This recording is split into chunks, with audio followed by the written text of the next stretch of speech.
there was no family business field until the mid 80s, except for the fact that most of the businesses in the world are family businesses, not just small businesses, but large businesses in every country. And we started saying, well, let's get a list of values. And they had a new invention then. This was in the 80s, a new invention which was called the Post-it note. And so we had, let's do that. So we started writing values on a Post-it and sticking them up on the wall. Welcome to Business in Families, the podcast where family legacy meets leadership challenges. I'm Alex Mendez, a family enterprise advisor with over 18 years of experience helping business families while navigating the complexities of generational transition, governance, and how they can professionalize themselves. In each episode, you will hear real stories, hard decisions, and valuable lessons from families who, like yours, are working to build trust, grow their companies, and preserve their legacy across generations. If something here resonates with your family or your business, and you'd like to explore it more deeply, I'm here to help you. Let's begin.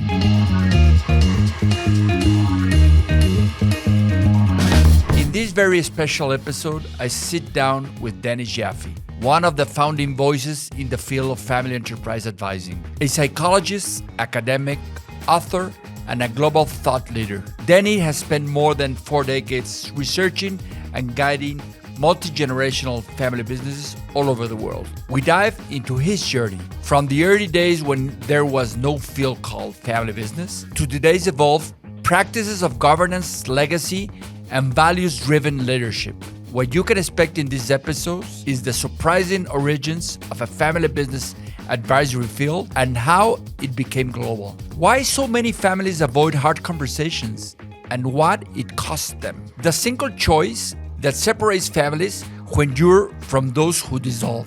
How values become a bridge across generations and why they must be revisited over time. What that most resilient 100 years family enterprises have in common, no matter where they are in the world. Why building a family organization is just as critical as running the business itself. If you're part of a family that's thinking about the future, whether it's governance, succession, shared values, or unity, this conversation is full of timeless wisdom. Follow me in Spotify, Apple Podcasts, or YouTube. Comment any doubts you might have and the topics you would like to listen here in this podcast. And if anything in this conversation resonates with you, or you would like to explore how your board could become a real engine for impact, connect with me on LinkedIn.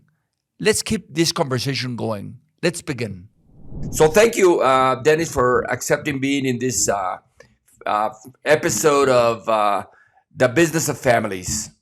I'm delighted, Alejandro. And we've had a long association, and we both share a great passion for helping families, grow and evolve over generations. So let's talk a little bit. How did life brought you to this field as a clinical psychologist many years ago, and you ended doing this work and helping families tackle the challenges of making transitions to the next generation? Well, first of all, there was no family business field until the mid 80s, 1980s. There was no research. It was not a field of study. It was not family business were considered kind of low-level businesses that weren't developed. They weren't rational. They were stuck in being families, and they weren't very interesting. So that was the status, except for the fact that most of the businesses in the world are family businesses, not just small businesses, but large businesses in every country. Which is strange because I would say that 80% of the businesses in the world are family owned, and there was no study, there was no research, there was no field for advising. It didn't exist, and then a group of people got together, mostly academics, but some lawyers and some accountants and business consultants, financial advisors, and said there should be a field, there should be research. And so it just started. and the Family Firm Institute started, and some schools like Wharton started to do look at family business, and within a few years, it grew to basically being the beginning of a research area in business schools, not just in the U.S. but all over the world. It began, and now it's a global enterprise. There are journals, there are schools that teach family business. There's a field of study, and there are many professional advisors. So it's grown, and I can say that I was there on the first day when people were creating it, and it was a challenge because we all knew there was a lot of it was difficult to run a family business, and that a lot of family kind of conflict grew into the business, but we didn't know what to do. And so we began to meet, and it was a wonderful group because it was crossed all the disciplines. It crossed organization, psychology, accounting, law, financial, and all these different professions got together and started to say, how can we help families? What do they have to do? And a bunch of ideas came out about governance, about family meetings, about how families could be both a family and a business at the same time, and what kinds of um, uh, skills and policies and practices really made them successful. So this has been now it's like 40 years, and there's a lot of research. It's a global. It's not just in the West. It's in all across the world, and we know a lot about not just how to run a family business, but things about family businesses that are really important for all businesses to learn. Uh, Yeah, but there's a but, yeah, because although there's been 40 years of experience, 40 years of papers and knowledge and best practices and commonalities among families, like you're addressing yeah. some of your papers you've done, statistics haven't changed a lot because of the family dynamics and the willingness of the families to figure it out. They have an issue coming in the future, but they don't tackle the Well, real issues in that sense. Maybe in the future we'll see a change in statistics and not having this failure from one generation to the next one, from the first to the second, of Well, almost. it's a challenge because families are different than businesses, and families are not trying to be the most rational. They're emotional. They're deeply connected. People really feel a sense of deep responsibility for their people in their family, and it's very hard for them to shift from the emotional connection to the kind of the formality of being a business, the roles, the responsibilities, consistent policies. So it's hard. And a family that wants to stay together over generations, um, we find that they have to do some very hard work. They have to meet, they have to create policies, they have to have meetings.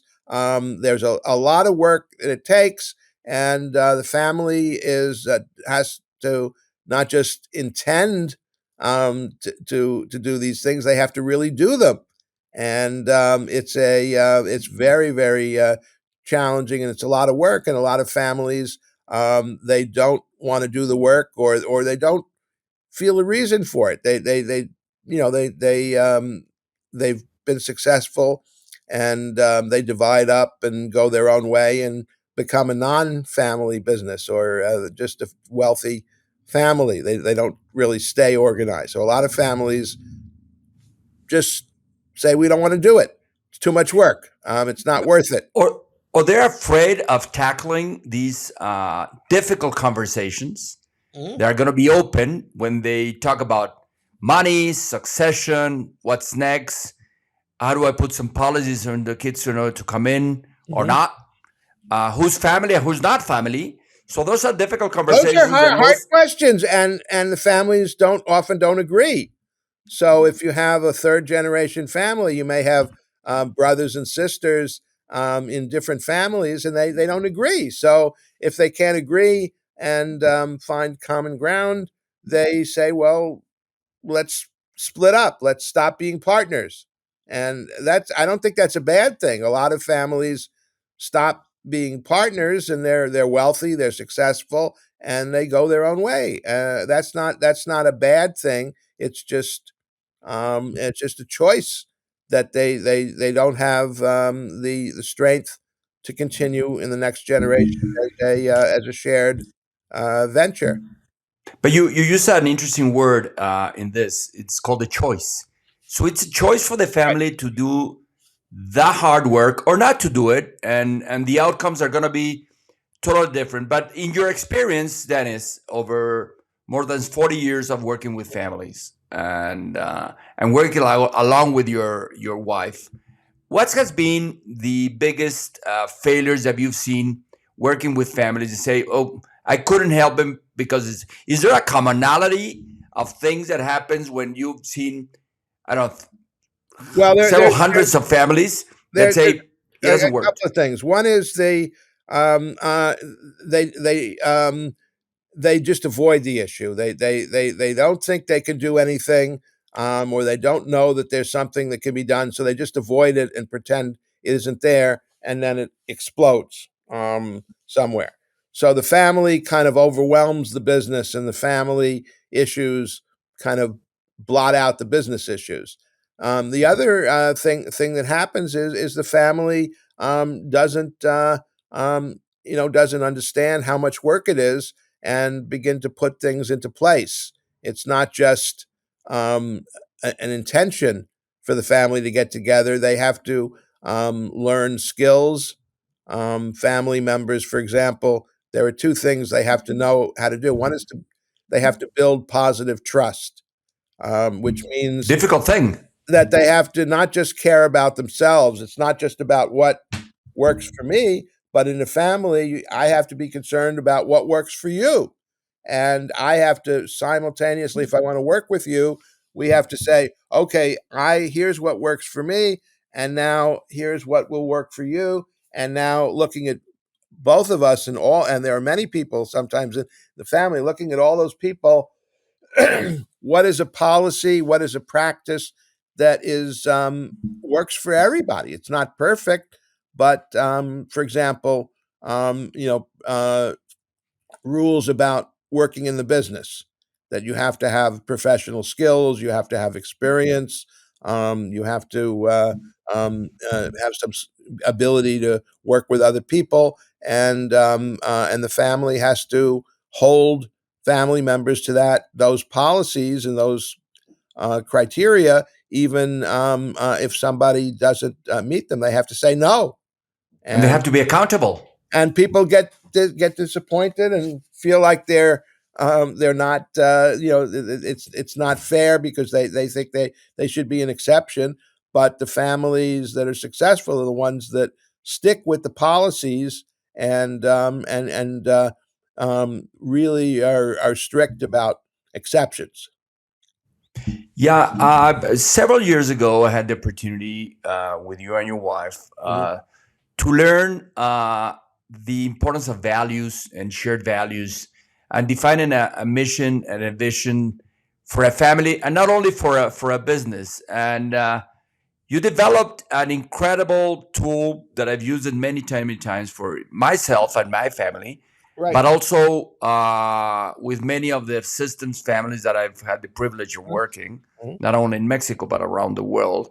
And it's called the Values Edge. Why and how did it come about Yeah, here is that this you is created it? Here this I is have a mine, my friend. yes, there we go. So that's called the values pyramid. And see, we don't have one Exactly. value. We have a bunch of values, and some values are more important. They're at the top of the pyramid, and some are less important, although they're important.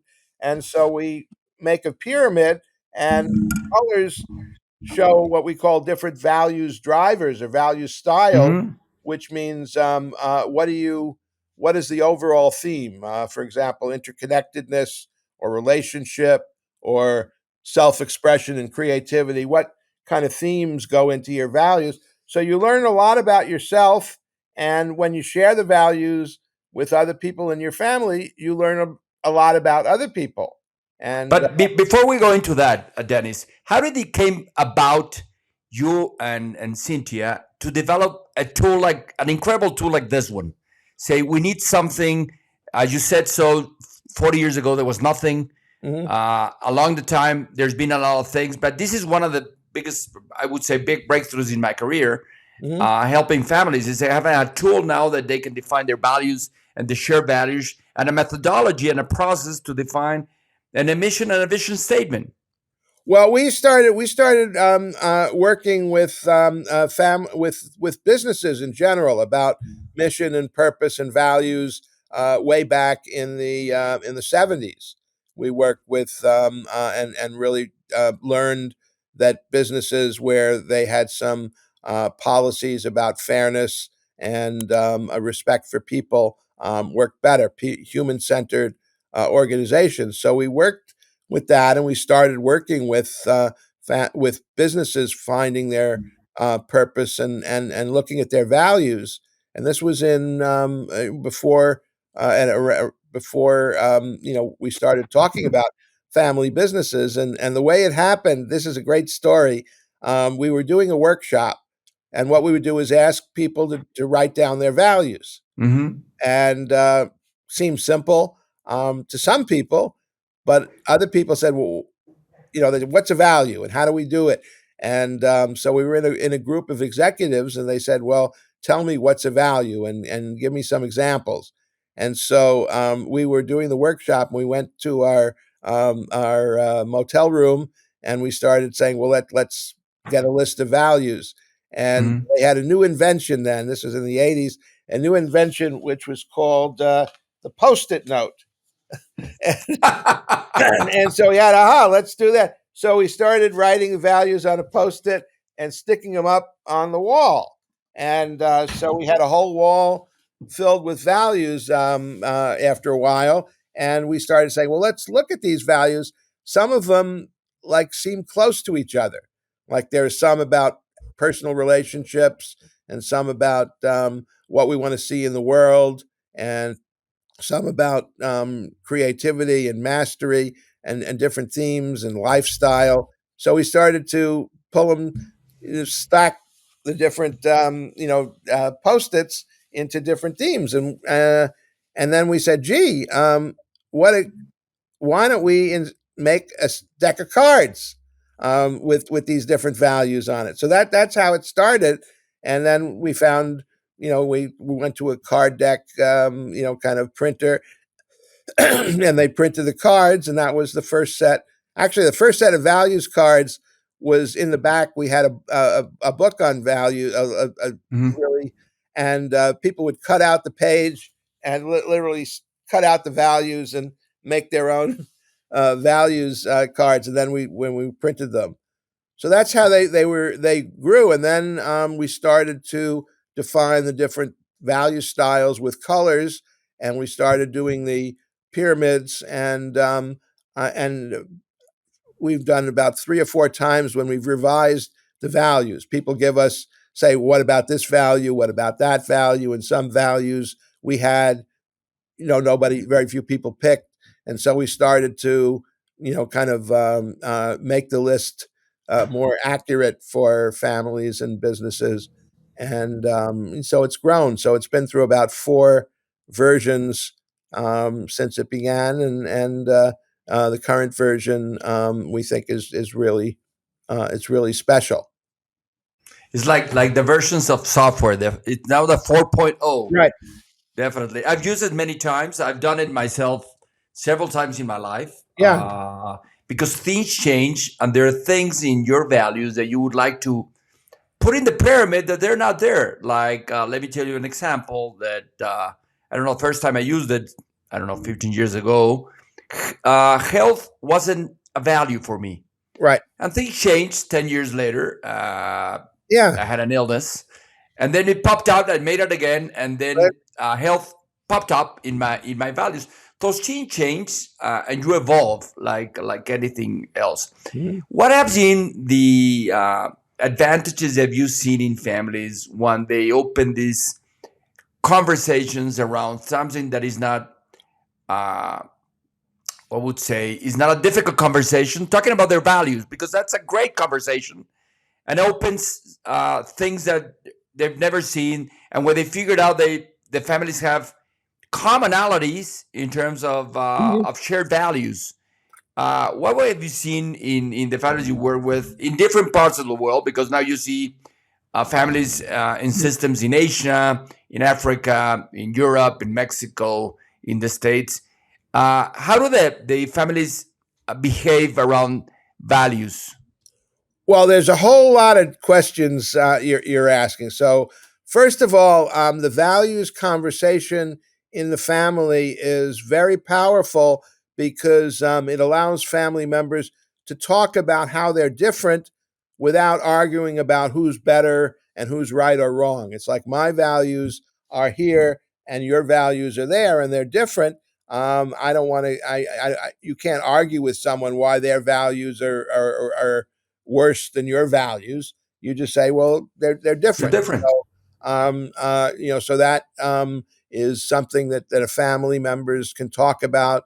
People in different generations can talk about it, and they can respect the differences and say these are serious. And if nobody is right or wrong, we have to figure out a way to run our family where your values and my values both fit, and that's the challenge of what we call alignment. We want to align the different values and find a way to work together that where we're all where there's room for differences, but we share agree on some things. So that's it. But then what we began to learn is that there were different cultures around the world, and like religious groups and communities and governments have different values, and these are kind of community values, kind of national values, religious values. There are some cultural values that people in a community share that are kind of characteristic of their culture, and different cultures around the world have different values. So we started to look at that. Give us And an example about some examples that you've had the opportunity to learn around in different cultures. well, let's look. So between kind of the Hispanic culture of South America and the individualist kind of Anglo-Saxon kind of culture in North America, you have a kind of a sense in the individualistic culture. Everybody is equal. Everybody has rights, and things are done with kind of rational and you're equal to me, so I have to listen to you and you have to listen to me, and it's less hierarchical and more more collaborative, and so there are certain shared values that we all have. And then in the Hispanic culture, we call it an honor culture. It's more about who you've known for a long time, and the idea of long relationships build trust. So trust comes not from how many degrees you have and what you've done. Trust comes from the fact that you came from the same village. You known your family for years, and so the idea of um, uh, long term relationships build trust, and you can trust people that you know, and the other part of it is in the honor culture. There we the world is not a friendly place in some ways, and so you also have don't really trust people that are different than you, and so Mhm. you stick you kind of prefer people that you know and things that you know. And there's a kind of a you have to build trust before you can do something together. So those are two different styles.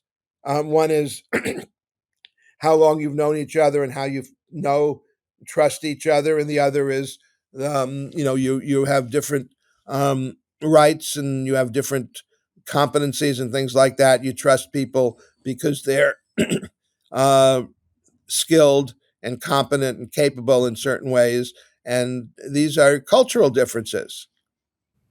Yeah, but you used a very interesting word that is trust. And trust is something that takes a while to build up and get trust between people. Mhm. And to lose it is very easy. And I always share this with the systems of families that I work with. Say, you as a family in different generations, you have to build trust among yourselves. And the only way to do it is communication, open communication, active listening, and spending time together. Right. Because sometimes they will say, okay, we get together on Sundays for lunch. Okay. But the type of conversations that you have on Sunday or lunch are Mhm. very superficial, nothing important. They're not deep Right. conversations. So I tell you, you have to spend time together and build trust among yourselves because eventually, when your dad and mom are not here, you're gonna have to make decisions together. Well, there's another element that's important, which is the hierarchy. And for example, in the Hispanic culture, the authority of the parents is greater, and in a kind of an individualistic culture, everybody has a right to speak. So in a way, kids um, aren't told, well, you have to respect your parents and listen to them. You're told you're a person and they're a person, and you have rights and they have rights, and so there's more kind of a less hierarchy of who's in charge, and more kind of a democracy. Everybody should have a vote. Everybody should have a say. Whereas in a Hispanic culture, maybe you don't expect to have a vote until you're older, and you start off much more listening to the authority of your elders and your parents. So that's another way in which it's different. Everybody, and so what happens? For example, here's the thing. So you're from a culture where the elders are respected and listened to, and you go to let's say school in the US, and you go to a business school where everybody argues and everybody speaks up, and you study cases, and you talk about policies, and everybody has a voice, and you learn to speak out, and then you come back and you start speaking out. Well, Dad, I think you should do this, and you're out of date, and we have all these new AI tools we should be using, and blah blah blah. And the elders go, well, that's very nice. We This is the way we do it, and we're not going to change. So shut up. And there are culture clashes as family members are exposed to different cultures, and sometimes they get into a lot of conflict around adopting different cultural styles and learning different skills. Yeah, when you've been had the opportunity to work with families around the world, publishing these one of these books, the resilience of 100-year family enterprises. Right. Well, what were the commonalities of these 100-year multicentennial families that have survived for 3, 4, 5 generations? Because before 40 years ago, like in the late 1950s, there were no books. There were no. We didn't know anything about the things that family. And there's still families that have been around for 100, 150, 200, 300, and 500 years, like the Beretta family in Italy, Right. and they've done it. They've survived from one generation to the other. What do you think has been the commonalities of these Mhm. families that they did the work without having any not even advisors that knew Well, this they field? first of all, the families that have lasted for hundreds of years, like the Beretta family, they didn't face as much change. So, for example, the Beretta family, and like a lot of families, when they would find a successor who was successful, who wasn't in the family, and the family would adopt that person, and the person would take the name Beretta. Was not so they, in a way, they brought family members into the family by because they were the most competent people. And there wasn't a lot of change. I mean, a gun is a gun, and it didn't change a lot. And the Beretta now and the Beretta 100 years ago, not terribly different. So nowadays, businesses are changing every year. Technology is changing, globalization. All the unrest that's happening now with tariffs and national borders. It's a whole new game, and I think it's much families need to be much more adaptable in the current environment, and so you can't just do things the same way across generations. So the new generation has to create a new business model in a way. I don't know if I agree on that assessment because I had the opportunity to talking for Franco Beretta, Yeah, but they've been around for 500 years and they've I gone mean, through wars, yeah, oh yeah, no, deaths, many they things. changed. So things have changed. Every century has it their own difficulties. Right. And say, but what do you think? There are these in your study and talking to more than 100 families that has passed 100 years has been the common things of things. So first of all, I want we brought together all the research into one book called Yeah, "Borrowed from Your Grandchildren," and I have it. I couldn't find it in my yeah, I bookshelf. know. I have Yeah, someplace around. but and that talks about. But there's a couple of things that I was very surprised. So I was originally going to write a book about the different regions and how the different regions had different kinds of family businesses. And to my surprise, I found that even though there were differences in Asia, in Africa, in North America, South America, there were more commonalities than differences. And so I wrote about basically the commonalities of 100-year families rather than the differences. And what Uh, are those commonalities? okay, well, one is that a family, it's not by the second or third generation, the family has to be committed to investing in the family. If they want to keep the family together and develop these skills and work together and trust each other, it doesn't just happen. You don't just say, I want to trust you. We have to express trust in what we do. We have to work together. We have to work together in a way that's respectful of who you are and your role and my role. And we need to have policies and practices. So we need to invest in the family and invest in the development of the next generation. So investing in family is one of the first ones. Is the If you want to have a family, you got to build it. You can't just assume it because it's not one family. By the second generation, all of the siblings grow up in the family and then they all go off and they select another person Yeah. outside the family to be their spouse. And so now all these families have one person that's new. And the person that's new brings different values and different things. So now each of the families that instead of having one family, say, there's five families, and each family has a different non-family member that joins the family, and all of a sudden is a bunch of differences. So it's not, the culture begins to differentiate.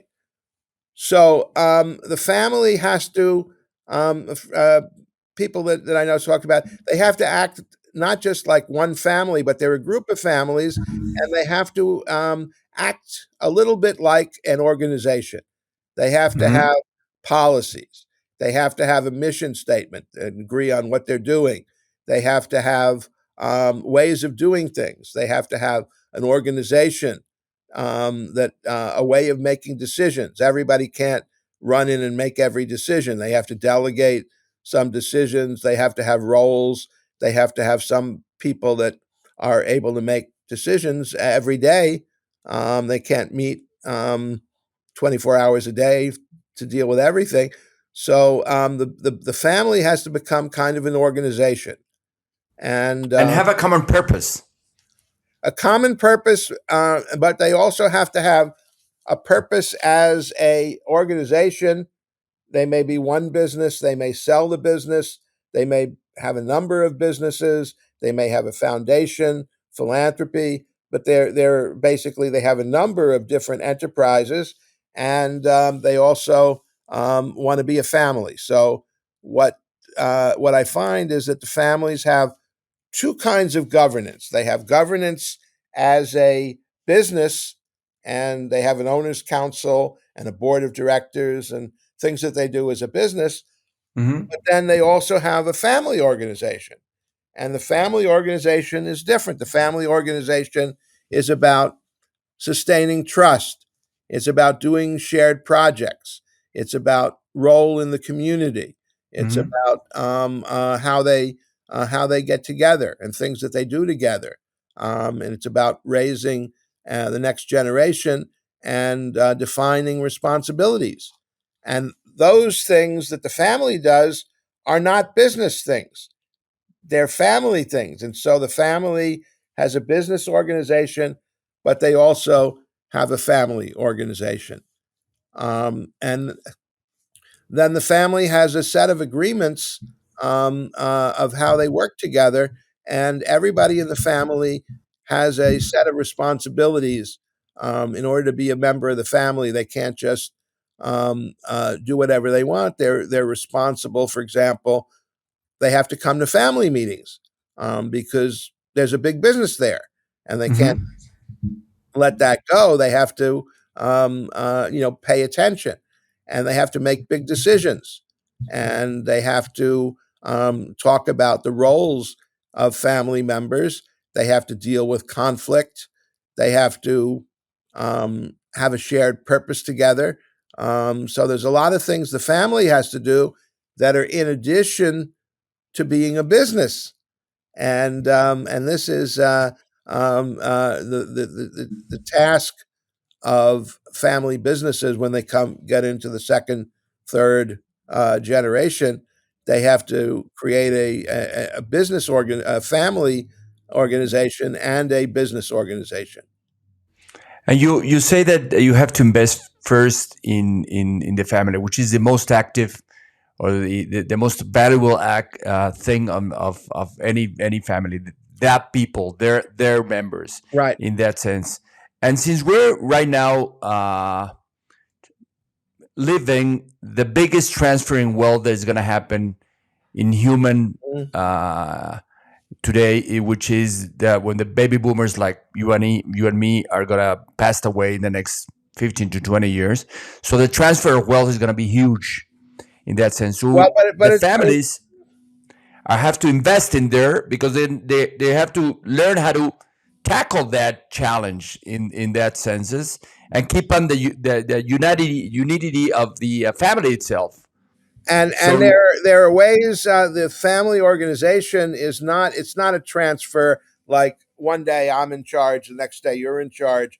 There's a lot of ways in which we're interconnected. For example, trusts are a thing that was invented um, uh, to fit family enterprise, and in a trust situation, the benefits go to the next generation. So Mhm. it can pass to the next generation, but there is a trustee, and the trustee can be a family member, an older family member can still have the control or the voting control in the business, or they can appoint a professional who's outside the family to make those decisions. And so family members are not can they transfer the wealth in stages and in different ways, and it's not quite the great wealth transfer. The great wealth transfer is maybe some of the some of the wealth goes, but not the control. So families that get very interconnected, and the question of when you're going to get shares of wealth, when you're going to get a say or vote, is it gets very complicated with a family business, and so the great wealth transfer is a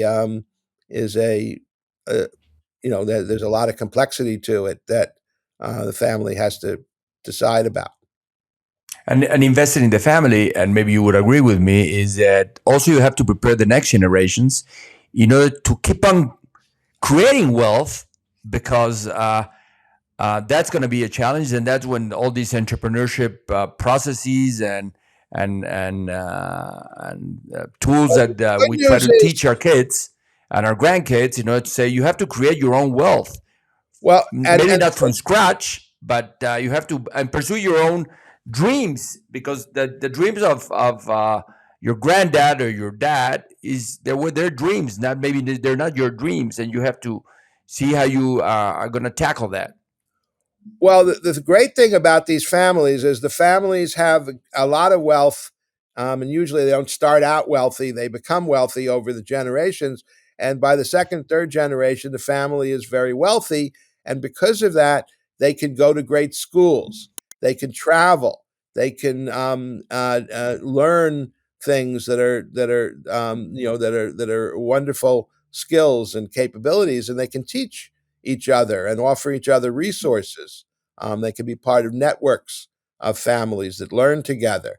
They can they meet people, and so the capacity of the second, third generation to be creative and entrepreneurs and not just create new wealth, but do wonderful things is immense. So, what I see is that the next generation is grows up with wealth, and because of that, they have a lot of possibility of what they can do with their lives.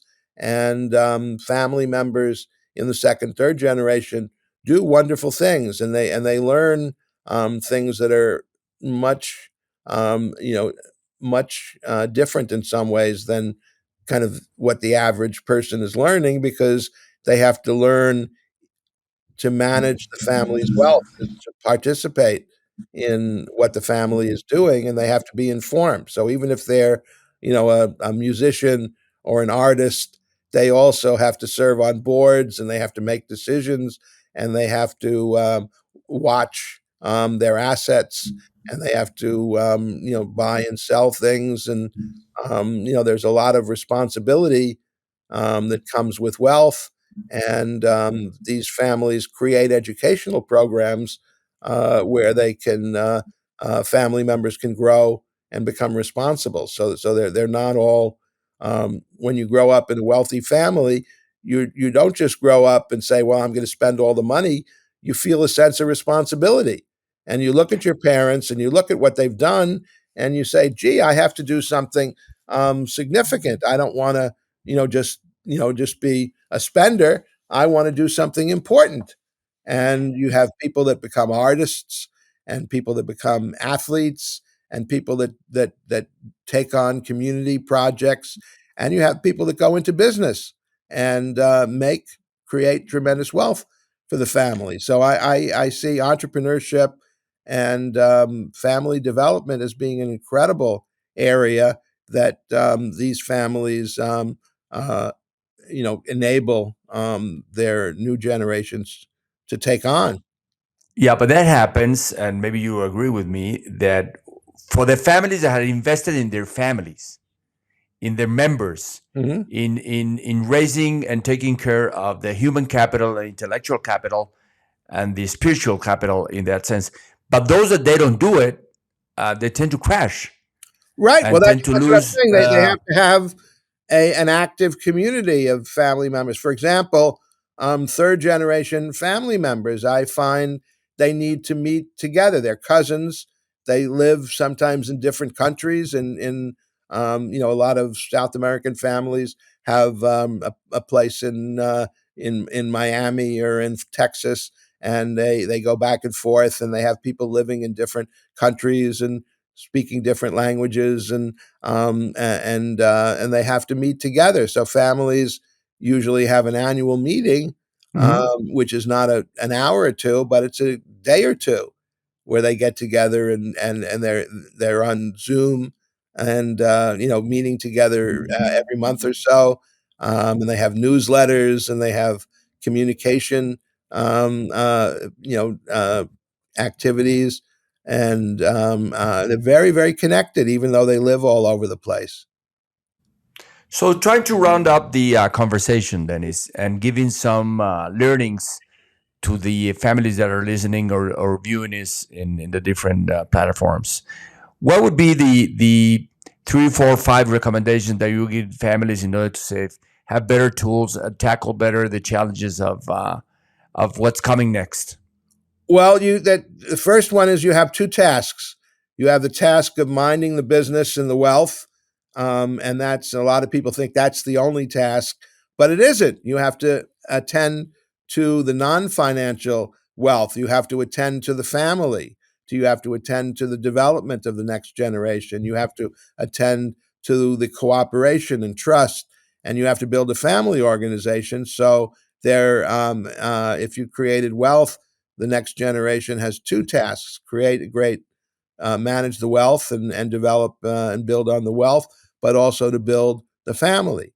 And that means developing the next generation. The next generation is not a bunch of people that just sit around spending the money. They have to be adding to the wealth, and they have to be working together to create, to set some goals, and to create some things that they do together. So it's you got to create a family and create a business or an enterprise. And another lesson that you could share with the audience in order to round up this conversation?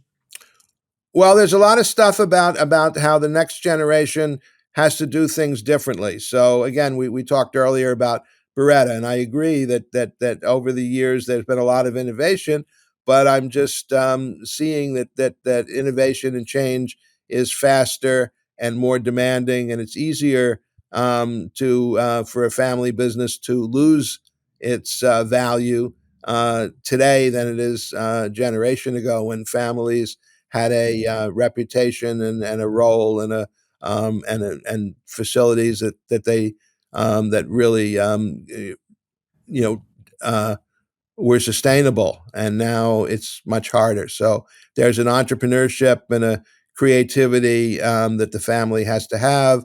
And as some family members said, we have to reinvent ourselves every generation.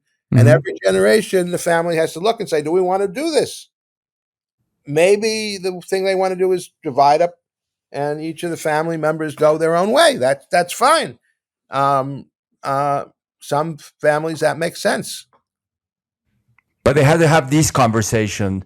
So finally, values is one of the key issues in families. Shared values Mhm. and defining a mission and vision statement. I know that you and your wife are in the verge of launching your last book. Tell us a little bit from that, and we'll end this conversation with that. Well, the book will be out in the fall, and it's called "Living Your Values." And the idea is, again, as we've been talking about, you don't just name your values and have them. They don't Values don't do anything. They're words for what matters to you, and the question is, are you doing what matters to you? Are you pursuing the values that you have? Are you making the values that you have real? Are you implementing them in your life? And when we come upon conflicts of values with other people and even within ourselves, how do we deal with the conflicts, and come up with when we have many values, how do we come up with live one life according Mhm. to those values? So the book is about living your values, not just having the values and naming them, but making them alive and real in your life. And make you aware that you have them and which are your values that you share with your loved ones Right, and with your exactly, family and the and community that you live in. and the community you live in. Well, thank you very much for taking the time and the effort of talking to me in this new episode of Businesses in Family. Thank you, my dear Dennis. Thank you very much, Alejandro. Dennis Jaffe's work has influenced generations of advisors and families around the globe. His wisdom offers a roadmap of long-term continuity, grounding clarity, trust, and shared purpose. Families must make a conscious choice to do the work.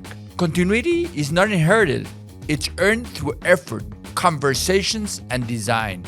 Governance isn't just about businesses. Resilient families also build a family organization to strengthen the connection, communication, and identity. Shared values don't just justify, they guide decisions. You have to remember that values evolve, and every generation might revisit and reinterpret them. Investing in the next generation isn't optional, it's essential. Human capital is foundation of wealth continuity. Global families succeed by learning together, whether in Asia, Europe, Latin America, or North America. Successful families intentionally nurture education, exposure, and family learning experiences. You can't just assume unity, you must build it. If you're reflecting on your family's future, I'm here to help you explore your options, clarify your vision, and design your path. The easiest way to connect is through LinkedIn. I love to hear from you. Thanks for listening to Business in Families. See you in the next episode.